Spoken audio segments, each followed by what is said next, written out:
அனைவருக்கும் வணக்கம். நான் தமிழரசி பாலமுருகன். இந்த பதிவில் நம்ம பார்க்க போகிறது நாளைய தினம் 19/12/2025 மார்கழி அமாவாசை வெள்ளிக்கிழமையில் வருவதனால இதை நாம் சுக்கிரவார அமாவாசை அப்படின்னு நம்ம அழைக்கலாம். ஒவ்வொரு வருடமும் மார்கழி அமாவாசையில் தான் நம்ம அனுமன் ஜெயந்தி கொண்டாடுறோம். அனுமனை பற்றி நம்ம சொல்லவே தேவையில்லை, நம்ம எல்லாருக்குமே தெரியும்.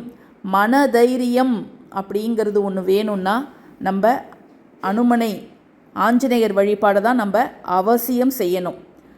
இந்த மார்கழி அமாவாசையும் மூல நட்சத்திரமும் சேர்ந்து வரக்கூடிய நாள் தான் அனுமன் ஜெயந்தி அப்படின்னு நம்ம அழைக்கிறோம்.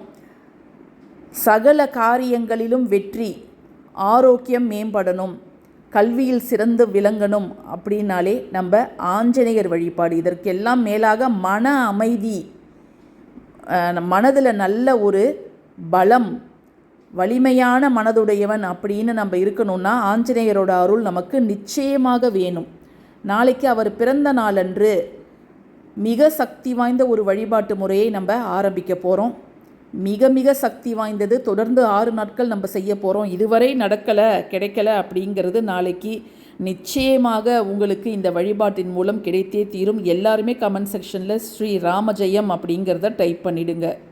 அமாவாசை திதியானது எப்போ ஆரம்பிக்குது அப்படின்னு பார்த்தீங்கன்னா, நாளைய தினம் வெள்ளிக்கிழமை காலை 5:57 மணிக்கு ஆரம்பிக்குதுங்க. அது சனிக்கிழமை காலை 7:54 மணி வரைக்கும் இருக்குது. மூல நட்சத்திரம் எப்போ ஆரம்பிக்குது அப்படின்னு பார்த்தீங்கன்னா, சனிக்கிழமை அதிகாலையிலே, அதாவது 12:05 மணிக்கெல்லாம் ஆரம்பிச்சிடுது. அதாவது நடுராத்திரின்னு சொல்லுவோம் இல்லையா, அந்த நேரத்தில் ஆரம்பித்து அதுக்கு அடுத்த நாள் ஞாயிறு அதிகாலை 2:16 மணி வரை இருக்கிறது. ஸோ இப்போ நம்ம சொல்லக்கூடிய இந்த ஒரு வழிபாட்டு முறையை நீங்கள் நாளைக்கு எப்போ வேணாலும் நீங்கள் பண்ணலாம். ஏன்னா நாளைக்கு முழுக்க அமாவாசை திதி இருக்குது. இப்போது நம்ம சில கோவில்களில் 19ஆம் தேதி அனுமன் ஜெயந்தி கொண்டாடுறாங்க. சில கோவில்களில் 20ஆம் தேதி அனுமன் ஜெயந்தி அப்படிங்கிறத கொண்டாடுறாங்க. ஆனால் முக்காவாசியான இடங்களில் நாளைக்கு தான். ஏன்னா அமாவாசை திதியை கணக்கு கொண்டு நாளை தான் அனுமன் ஜெயந்தி. நாம் நாளைக்கு தொடங்கி அடுத்த 6 நாட்களுக்கு செய்யக்கூடிய அந்த வழிபாட்டோட அடிப்படையான மிக சக்தி வாய்ந்த ஒரு மந்திரம்தான் ஸ்ரீ ராமஜெயம். இதை எழுதாதவங்க யாருமே இருக்க மாட்டாங்க. அதே போல் இந்த ஒரு நாமத்தை உச்சரிக்காதவங்க யாருமே இருக்க மாட்டாங்க. இந்த நாமம் உச்சரிக்கக்கூடிய இடத்தில் அனுமன் அந்த இடத்தில் நிச்சயமாக இருப்பார் அப்படிங்கிறது ஐதீகம். ஸ்ரீ ராமஜெயம் அப்படிங்கிறத நம்முடைய வாழ்க்கையில் நம்ம ஒரு தடவையாவது ஒரு 108 முறை எழுதணும் அப்படிங்கிறது தான் நம்பிக்கை. சரிங்களா? எத்தனை பேர் இது வரைக்கும் எழுதியிருக்கிறீங்க அப்படிங்கிறத கமெண்ட் செக்ஷனில் சொல்லுங்கள். அப்படி எழுதாதவங்க நாளைக்கு இதை எழுத ஆரம்பிங்க. ஆனால் ஒரு வேறு வழியில், அதாவது புதுமையான முறையில் நம்ம நாளைக்கு இதை எழுத ஆரம்பிக்க போகிறோம். யாரெல்லாம் அவசியம் இதை எழுதணும் அப்படின்னு பார்த்தீங்கன்னா, தேர்வு எழுத செல்லும் மாணவர்கள். ஏன்னா இப்போ அடுத்து போர்டு எக்ஸாம்ஸ்லாம் ஆரம்பிக்க போகுது.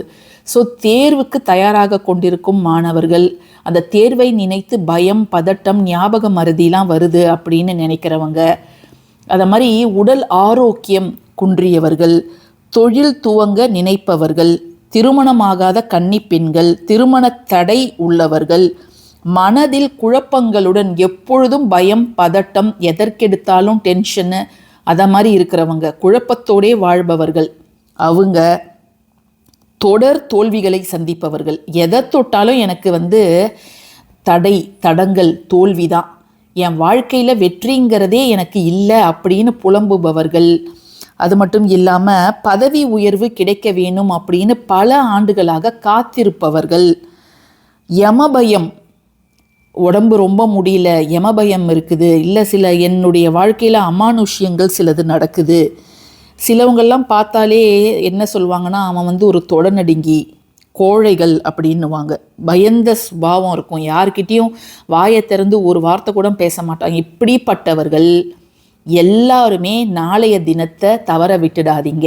மிக எளிய வழிபாடு, ராமனுடைய இந்த ஒரு நாமத்தை, மிக சக்தி வாய்ந்த ஸ்ரீ ராமஜெயம் அப்படிங்கிறத நீங்கள் நாளையிலேருந்து எழுதுங்க. உங்களுக்கு தேவை 6 பேப்பர். இதை மாதிரி வெள்ளை பேப்பர் 40 இந்த சின்ன அன்ரூல்டு நோட்டு தான் நான் எடுத்திருக்கிறேன், 40 பேஜஸ் தான் நான் எடுத்திருக்கிறேன். இதை மாதிரி பேப்பர் கிடைச்சாலும் சரி, அல்லது A4 ஷீட் உங்கள் வீட்டில் இருந்தாலும் சரி, 6 பேப்பர் நீங்கள் இதை எடுத்துக்கணும். சரிங்களா? வெள்ளை பேப்பராக இருக்கிறது தான் நல்லது. ஏன் இந்த நாமம் இவ்வளோ சக்தி வாய்ந்தது அப்படின்னு கேட்டிங்கன்னா, இந்த ரா மா அப்படின்னு இருக்குது இல்லையா, இதை வந்து நம்ம 2ஆக பிரிக்கலாம். ரா 1 மா 1. இந்த ரா அப்படிங்கிறது அக்னி பீஜம் அப்படின்னு சொல்கிறாங்க. அதாவது இந்த ரா வந்து நம்முடைய அகங்காரத்தை அழிக்கும். மா அப்படிங்கிறது அமிர்த பீஜம். இது வந்து நம்முடைய மனதில் அன்பை விதைக்கும். இது அகங்காரத்தை அழிக்கும், அன்பை விதைக்கும். ஜெயம் என்றால் வெற்றி, ஸ்ரீ அப்படின்னா அடைமொழி. ஸ்ரீ ராம ஜெயம் அப்படிங்கிறது நம்முடைய அகங்காரத்தை அழித்து அன்பை விதைப்பதனால் வரக்கூடிய வெற்றியை குறிக்கிறது. ஸோ இதுதாங்க இதோட மெயின், இதுவே அதுதான். சில பேர் வந்து பூ மாதிரி கட்டி போடுவாங்க, சில பேர் நோட் புக்கில் எழுதுவாங்க. நம்ம வந்து நாளைக்கு 6 பேப்பர் ரெடி பண்ணிக்க போகிறோம். ஒவ்வொரு நாள் ஒவ்வொரு பேப்பர். பட் அந்த 6 நாட்களும் நீங்கள் சுத்தபத்தமாக இருக்கணும். அசைவம் சாப்பிடக்கூடாது. அதே போல் வந்து தாம்பத்திய உறவு இருக்கக்கூடாது. மது குடிக்கிறது, புகைப்பிடிப்பது இதெல்லாம் வந்து இருக்கக்கூடாது. ஏன்னா ஆஞ்சநேயர் வழிபாடு மிக கடுமையாக ஒரு விரதம் மாதிரி இந்த 6 நாட்கள் நீங்கள் இருங்க. இப்போ ஞாயிற்றுக்கிழமை வருது, நாங்கள் சாப்பிடுவோம், வேறு வழி இல்லை அப்படின்னா அந்த நாளை நீங்கள் ஸ்கிப் பண்ணிவிடுங்க. அதுக்கு அடுத்த நாளை நீங்கள் சேர்த்துக்கலாம். சரிங்களா? ஸோ இப்போ வந்து நம்ம ஒவ்வொரு நாளும் 18 முறை எழுத போகிறோம். ஸ்ரீ ராமஜெயம் அப்படிங்கிறத 18 முறை எழுத போகிறோம். ஸோ 6 நாட்களுக்கு மொத்தம் 108 முறை வந்து நம்ம எழுதுவோம். ஒரு நாளைக்கு 18 முறை. ஸோ 6 நாளைக்கு 108 முறை வரும்.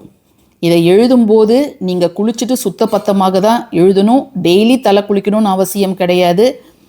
முதல் நாள் தலை குளிச்சிடுங்க. வெள்ளிக்கிழமை எல்லாருமே தலை குளிப்பாங்க. அடுத்த நாள்லாம் தலையில் தண்ணீர் தெளிச்சுக்கோங்க. அமைதியான இடத்துல உட்கார்ந்து எழுதுங்க. உங்கள் பூஜை ரூமாக இருந்தாலும் சரி, அல்லது ஹாலு ஏதாவது ஒரு இடமா இருந்தாலும் சரி, எந்தவித தொந்தரவும் இல்லாமல் நீங்கள் இதை எழுதுங்க. 6 நாளைக்கு 6 பேப்பர் வேணுங்க. நாளைக்கு அமாவாசை, அதனால் நீங்கள் அப்போ இதை ஆரம்பிச்சிடுங்க. டைம் அப்படின்னு கேட்டிங்கன்னா, நீங்கள் 300 வழிபாடெல்லாம் செஞ்சுட்டு மாலை 6 மணிக்கு மேலே இதை நீங்கள் செய்ய ஆரம்பிக்கலாம். ஸோ மாலை 6 மணிக்கு மேலே தான் டைமு.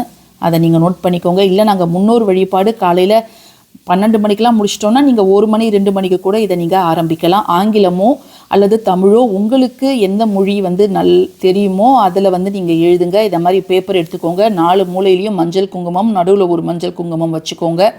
18 முறை நீங்கள் எழுதுங்க. யாருக்கிட்டேயும் பேசாதீங்க. என்ன வேண்டுதலுக்காக இதை நீங்கள் எழுதுறீங்களோ அதை மட்டும் மனசில் நினச்சிக்கிட்டு இதை நீங்கள் எழுதலாங்க. ஸோ பின்பக்கம் வந்து ஒவ்வொரு பேப்பர்லேயும் பின்பக்கம் உங்களுடைய பெயர், ராசி, நட்சத்திரம், உங்களுடைய வேண்டுதல் என்னவோ அதையும் நீங்கள் எழுதிடுங்க. இதை மாதிரி ஒவ்வொரு நாளும் நீங்கள் எழுதணும். அதாவது சுத்தபத்தமாக இருக்கக்கூடிய நாளில் மட்டும்தான் எழுதணும். இப்போ நடுவில் பீரியட்ஸ் ஆகிடுச்சுன்னா அந்த 4 நாள் 5 நாள் நீங்கள் விட்டுடுங்க. அதுக்கப்புறம் கணக்கில் எடுத்துக்கோங்க. 6 நாள் அப்படிங்கிறது கணக்கு. ஒவ்வொரு நாளும் 18 முறை நீங்கள் எழுதுங்க. இதெல்லாம் நீங்கள் அந்த 6 பேப்பரையும் சேர்த்து உங்கள் வீட்டுக்கு பக்கத்தில் ஏதாவது ஆஞ்சநேயர் கோயில் இருந்ததுன்னா அங்கே போய் நீங்கள் இதை கொடுத்துடலாம். அப்படி இல்லை, அங்கெல்லாம் இதை வாங்க மாட்டாங்க அப்படிங்கிற பட்சத்தில் டிஸ்கிரிப்ஷன் பாக்ஸில் வாலாஜாப்பேட்டையில் இருக்கக்கூடிய ஒரு ஆஞ்சநேயர் கோயிலோட அட்ரஸ் கொடுக்குறேன். அந்த அட்ரஸ்க்கு இந்த பேப்பரை நீங்கள் அனுப்பி வைக்கலாம். அங்கே வந்து இதை வந்து அவங்க பூஜை பண்ணுவாங்க. நம்முடைய வேண்டுதல் அப்படிங்கிறது மிக விரைவில் நிறைவேறியே தீரும். ஸோ இந்த பதிவு உங்களுக்கு பிடிச்சிருந்ததுன்னா கட்டாயமாக லைக் பண்ணுங்கள், ஷேர் பண்ணுங்கள், நம்ம சேனலுக்கு சப்ஸ்கிரைப் பண்ணுங்கள். தேங்க்யூ ஃபார் வாட்சிங் திஸ் வீடியோ. நன்றி.